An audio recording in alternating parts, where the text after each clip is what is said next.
ایک بادشاہ کی دو بیٹیاں تھیں، بڑی بیٹی شہزادی عالیہ اور چھوٹی بیٹی شہزادی زینب۔ دونوں اپنی ذہانت اور حسن کی وجہ سے مشہور تھیں۔ ایک دن بادشاہ نے اپنی بیٹیوں سے پوچھا، بیٹے تم مجھے کتنا چاہتی ہو؟ شہزادی عالیہ نے جواب دیا، ابا حضور، میں آپ کو شہد کی مٹھاس کی طرح چاہتی ہوں۔ بادشاہ خوش ہوا اور کہا، بہت خوب۔ پھر اس نے شہزادی زینب سے پوچھا، اور تم؟ شہزادی زینب نے مسکرا کر کہا، ابا حضور، میں آپ کو نمک کے برابر چاہتی ہوں۔ یہ سن کر بادشاہ ناراض ہو گیا اور بولا، نمک کے برابر؟ یہ کیسی محبت ہے؟ تم نے میری توہین کی ہے۔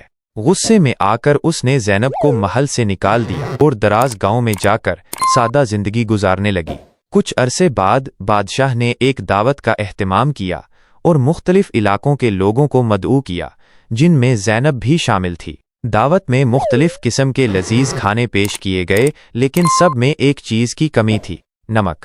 بادشاہ نے کھانے کا ذائقہ چکھا اور فوراً کہا، یہ کھانے بے ذائقہ ہیں، ان میں نمک نہیں ہے۔ تب زینب نے آگے بڑھ کر کہا، ابا حضور، جیسے کھانے میں نمک ضروری ہے، ویسے ہی میری محبت بھی آپ کے لیے ضروری ہے۔ میں نے کہا تھا کہ میں آپ کو نمک کے برابر چاہتی ہوں، کیونکہ نمک کے بغیر زندگی کا ذائقہ نہیں ہوتا۔ بادشاہ کو اپنی غلطی کا احساس ہوا اور اس نے زینب سے معافی مانگی۔